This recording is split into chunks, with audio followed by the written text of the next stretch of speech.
Good day sa lahat ng ating mga followers at sa ating mga future buyers na babalik sa panonood dito sa ating video na to. So, ang video na yan ay nakuhaan noong September 9. So, yan, nagpe-prepare na kami ng ating range. So, nakakabit na natin yung free-range nets na nabili natin. So, yan, 50 meters yan pero hindi natin yung nagamit lahat. So, nasa 40 meters lang. So, yan, makita nyo halos patapos na. Yan, kakatapos lang namin mag-lunch dyan. Pahinga muna kami. Okay. So, yan, no? Nakarami na ako. Prepare na kami dyan para magpakuna. Yan, may nakalagay ng mga feeders. Yan, yung water, wala pa. Yan, tapos na. Babakunin na kami. So, dito guys, sa video na to, yun yung unang manok na nabakunahan namin. So, hindi na namin na-video yun eh. Pero siya yung unang makaka-testing ng ating free range. Yan. Medyo curious pa siya. Makita nyo, medyo, ano pa dyan, no? May damo pa. Ngayon, medyo kalbo na yan kasi, ano na rin, 2 weeks na rin. Tama ba? Or more than 1 week na rin kasi sila dun sa range. Yan. Yan na. Nagpipeace sign pa ako dyan Yan, pangalawang manok na rin. And tinitimbang na rin namin syempre. Para makita ko ang ideal weight pa. And yeah, ideal weight naman sila. So dyan, medyo pinabilis ko na rin dyan. Pero sa totoo lang medyo challenging. Kasi grabe yung balahibo nila. Nga pala yung turok namin dyan is sa leg.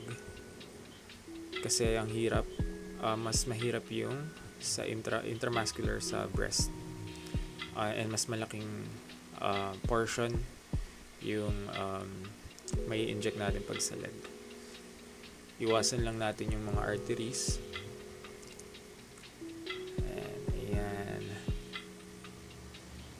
Gumamit kami dyan ng automatic syringe na nakaset na siya sa 0.5 kada pindot ng syringe. So, malalagyan agad ng 0.5 para mabilis.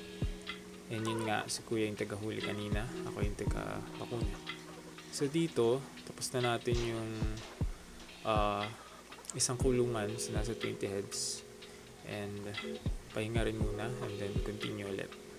So yan. Swerte nila kasi sila yung mga unang nakamerienda. So dito, sa video na to, sa clip na to, medyo naninibago pa yung iba. Pero yung iba, ayan, kumakain pa rin. At nalagyan na natin ng ilaw. Tapos may water na rin, pero ngayon nasa floor pa lang. Ganda na rin yung tignan dito. Morning. So ngayon, unang morning nila sa range. Ano sila? So gutom na sila.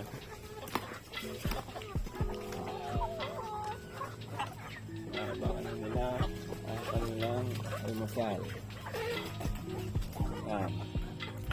Sige, kuha muna tayo.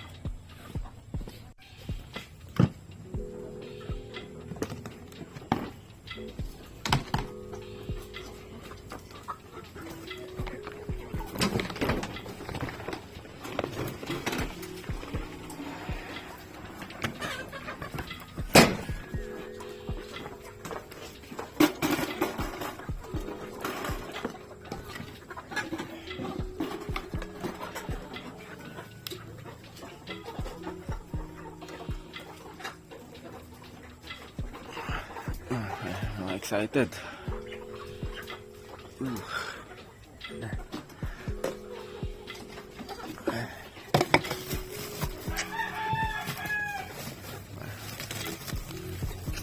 Stop natin.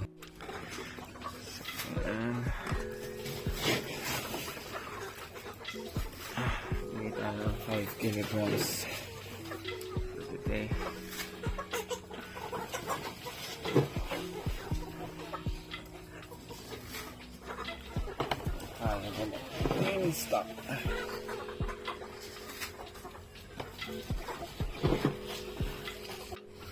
So ayun guys, may nakalusot. Hindi ko alam kung saan.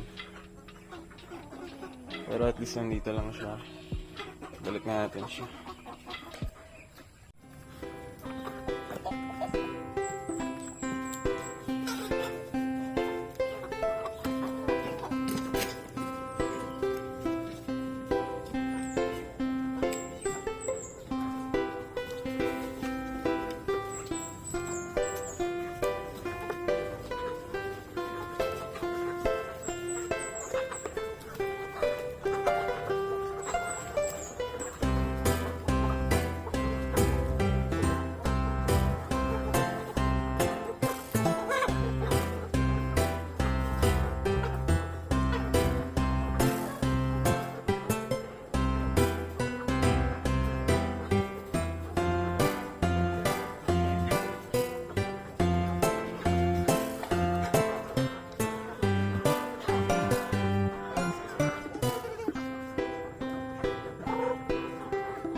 So ngayon, mga nagsisiksikan sila. Ayan sila sa feeder. Madagdagan natin yan.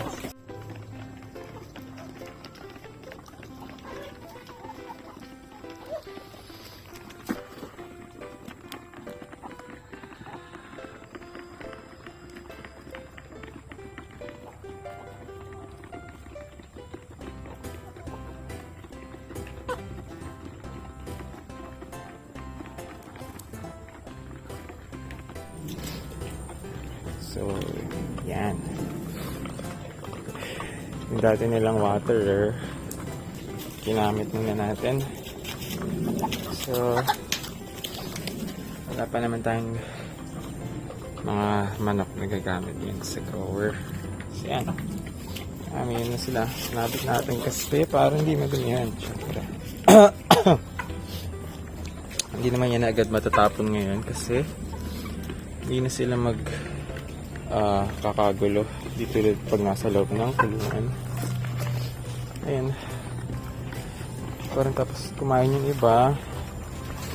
Yung iba nagtitrip na dito. Ayan. Mga kulit ng mga tandang. Kaya may mga babae rin pala dito. Siguro relaxing din talaga dito.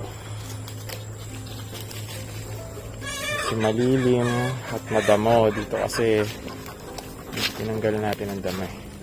Yan. Diba? Ang gandang tignan, no? As of now, meron na lang tayong 15 heads ng RTL. So, para sa mga interested dyan, PM na kayo para makapag-reserve na. Shoutout kay Sir Rainier na nagpa-reserve ng 20 heads. Pala meron pa rin tayong mga tandang na available for meat type. And kung gusto nyo mag-upgrade ng mga natives nyo dyan, pwede rin kayong mag-inquire sa amin. So, yun, malapit na yung fiesta sa Amadeo. So, yung iba dyan magiging tinola na. So, yun guys. Blessed day sa inyo. Yun lang. Peace out.